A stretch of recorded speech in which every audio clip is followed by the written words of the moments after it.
You know what terrifies me? It's not poverty.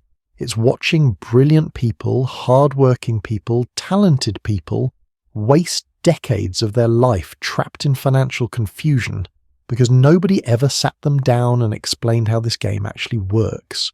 And I'm not talking about some complex Wall Street strategy. I'm talking about basic stuff. The kind of stuff that should have been taught in 7th grade but wasn't.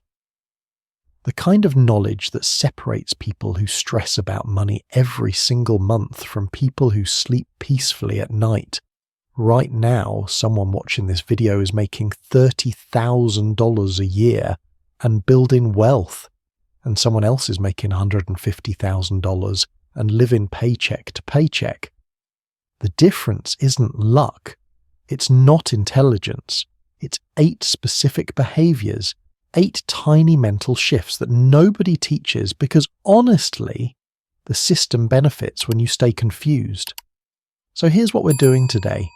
I'm breaking down 8 habits that will rewire your entire relationship with money, not surface-level tips, deep patterns that change how you think, decide, and move through the world. And at the very end, I'll reveal the one psychological trap that keeps 90% of people stuck, no matter how much they earn. Let's get into it. Habit 1. The reality check ritual. Here's something weird that happens with money. We treat it like it's invisible, like monopoly currency that doesn't actually affect real life. You swipe a card, tap your phone, click a button, and something happens somewhere, but you don't feel it. Not immediately. That psychological distance is destroying you. So here's habit number 1, and it sounds almost too simple.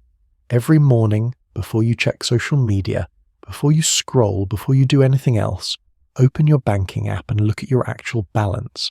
Not to judge it, not to panic, just to see it, like taking your pulse. Most people avoid this. They treat their bank balance like a scary email they'll deal with later. But here's what happens when you check it daily. Money stops being abstract. It becomes real. You start connecting actions to consequences. That dinner last night, you see it. That subscription you forgot about, you feel it. This isn't about restriction. It's about awareness. Because you can't change what you can't see. And right now, money is moving through your life like a ghost. Make it visible. Make it real. Do this for 30 days and watch how differently you start moving. Habit 2. The question filter. Every wealthy person I've ever studied has one thing in common. They ask better questions than everyone else. Not smarter questions, better ones. Here's the habit.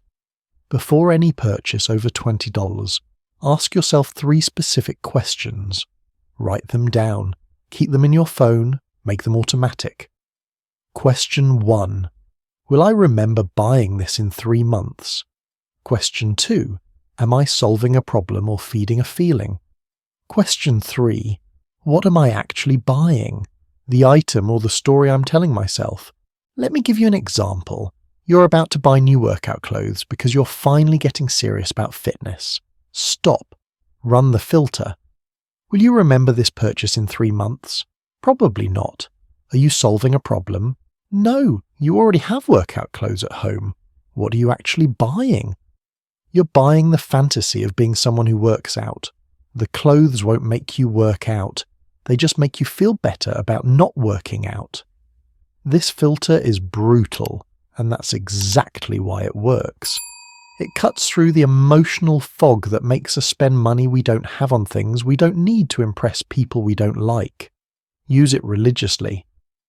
Habit 3. The time translation method. Money is compressed time. Think about that. Every dollar you have represents time you traded, hours of your life, energy you can't get back, attention you'll never recover.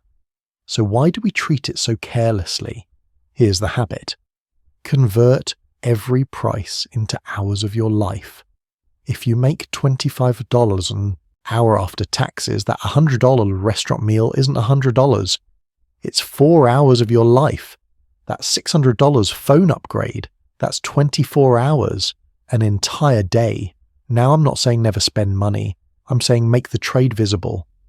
Because when you realize that designer bag cost you 40 hours of sitting in traffic, answering emails, dealing with annoying co-workers, something shifts.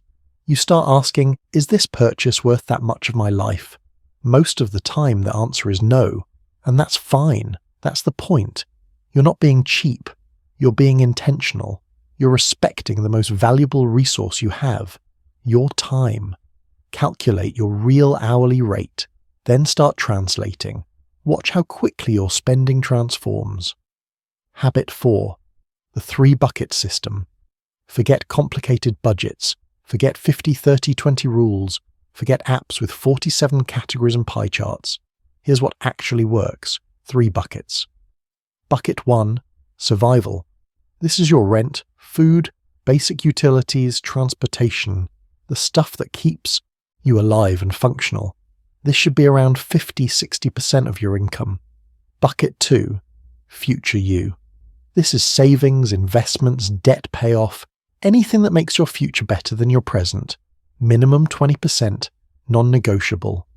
Bucket 3. Life. This is everything else. Entertainment, hobbies, restaurants, travel, fun. Whatever's left after buckets 1 and 2. Here's the key. Bucket 3 is guilt-free. Once you've handled survival and invested in your future, spend the rest however you want. No shame, no tracking, no stress. Why does this work? Because it's simple enough to actually follow. Most budget systems fail because they're too complicated. They require you to categorize every coffee, every parking meter, every random purchase. Nobody does that long term, nobody. 3 buckets, that's it. Set up automatic transfers on payday, survival account, future account, fun account, then live your life knowing you've handled the important stuff. Habit 5. The money conversation challenge. Here's an uncomfortable truth. We talk more openly about our sex lives than our salaries. We'll discuss our deepest insecurities before we discuss our credit card debt. Money is the last taboo, and that silence is costing us everything. So here's the habit. Once a month, have one real conversation about money with someone you trust. A friend, a partner, a family member. Not complaining, not bragging. Real talk. Share what you're learning. Ask what they're struggling with. Discuss mistakes openly. Compare strategies. Talk about the raise you negotiated or the one you didn't. Discuss the investment you're considering or the debt you're paying off. Why does this matter? Because isolation keeps you ignorant. When everyone pretends they have it figured out, you think you're the only one struggling. When nobody shares what they earn, you don't know if you're being underpaid. When everyone hides their mistakes, you repeat them. Money conversations are uncomfortable because we've been conditioned to keep them private. But you know what else is uncomfortable? Being 50 years old with no retirement savings because you were too polite to ask questions. Break the silence. Start talking. You'll be amazed what you learn when you stop pretending. Habit 6. The Opportunity Cost Journal. Every choice is a trade-off. Every time you say yes to something, you're saying no to something else. That's opportunity cost, and most people never think about it. Here's the habit. Keep a simple note on your phone. Every time you make a significant purchase, write down what you're not buying instead. Make the trade-off visible. You spend $200 on concert tickets. Write, choosing live music over adding to my emergency fund. You buy a $1,000 gaming console. Write, choosing entertainment now over investing in index funds. You finance a $40,000 car. Write, choosing luxury transportation over having a down payment for a house in 3 years. I'm not saying these are wrong choices. I'm saying make them consciously.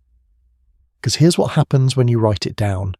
You realize every purchase is a fork in the road. Each one takes you closer to one future and further from another. Sometimes you'll look at what you wrote and think, yeah, totally worth it. Other times you'll think, wait, that's actually insane. Both reactions are valuable. Both help you course correct. Start your journal today. Review it monthly. Watch how your priorities shift when you see the real cost of your choices. Habit 7. The learning sprint. Financial literacy isn't something you're born with. It's not genetic. It's learned, and it's learnable by anyone willing to put in tiny amounts of effort consistently. Here's the habit. Dedicate the first 15 minutes of 3 mornings per week to learning about money. Not passively scrolling, active learning. Books, podcasts, videos, articles. Pick one topic, go deep, take notes. Week 1. Learn how credit scores actually work. Week 2. Understand index funds versus individual stocks. Week 3. Study different types of insurance. Week 4. Research tax deductions you're missing. 15 minutes, 3 times a week. That's 45 minutes weekly, 180 minutes monthly, 36 hours yearly. In 1 year, you'll gain more financial knowledge than most people accumulate in their entire lives. Why? Because most people never study money. They just react to it. They make decisions based on fear, guesswork, or whatever their parents did. You're going to do something different. You're going to become genuinely competent. Block it in your calendar right now. Tuesday, Thursday, Saturday mornings, or whatever works for you. Make it sacred. This is your future self reaching back through time, begging you to take this seriously. Habit 8. The future self letter. This is the most powerful habit on this list, and almost nobody does it. Once every quarter, write a letter to your future self, not your current self, the version of you that exists 10 years from now. Write like you're actually talking to them. Tell them what you're doing with money right now. Explain your decisions. Share your fears. Describe the habits you're building or the habits you're avoiding. Be honest about where you're succeeding and where you're failing. Then imagine them writing back. What would they say? What would they thank you for? What would they beg you to change? What opportunities would they tell you to take? What mistakes would they warn you to avoid? This exercise does something magical. It makes your future self real. Right now, future you is abstract, theoretical, easy to ignore. But when you write to them, when you imagine their response, they become someone you actually care about. Someone you don't want to disappoint. And here's the truth that nobody tells you. Every financial decision you make today is either a gift or a burden to future you. You're either making their life easier or harder. You're either building a foundation or digging a hole. Which one are you doing? Write the letter, do it quarterly, keep them all, read them back. You'll be shocked how quickly your perspective shifts when you start thinking in decades instead of days. The truth they don't teach. Okay, I promised you something important. The psychological trap that keeps 90% of people stuck. Here it is. Most people treat financial literacy like a destination. Like there's some finish line where you finally get it and then you're done. You're financially literate. Check. Move on. That's completely wrong. Financial literacy isn't a destination. It's a practice. It's something you do, not something you have. It's a daily choice to stay aware, stay curious, stay intentional. The moment you think you've arrived is the moment you start drifting.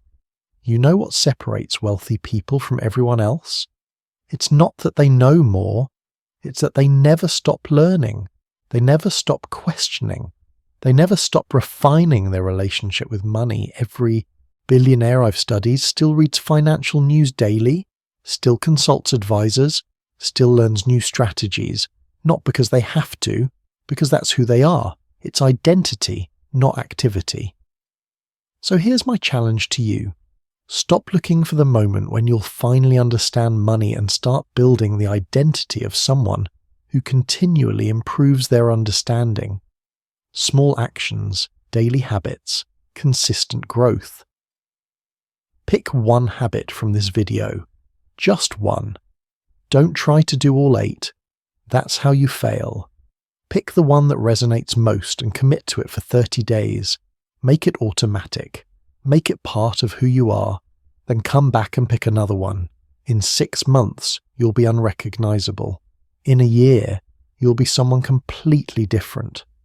Not because you got lucky, not because you earned more, because you became someone who handles money with intention instead of confusion. Your financial future isn't determined by how much you make. It's determined by who you become, and the transformation starts right now with the tiniest possible action. So let me ask you directly, which habit are you starting with? Comment below, not for me, for you, for accountability. For the version of you that exists 10 years from now, reading back through your old comments, grateful you finally decided to take this seriously. If this video changed how you think about money, subscribe, share it with someone who needs to hear this. And remember, small habits, massive impact. That's how this works. Your future self is waiting. Don't make them wait forever.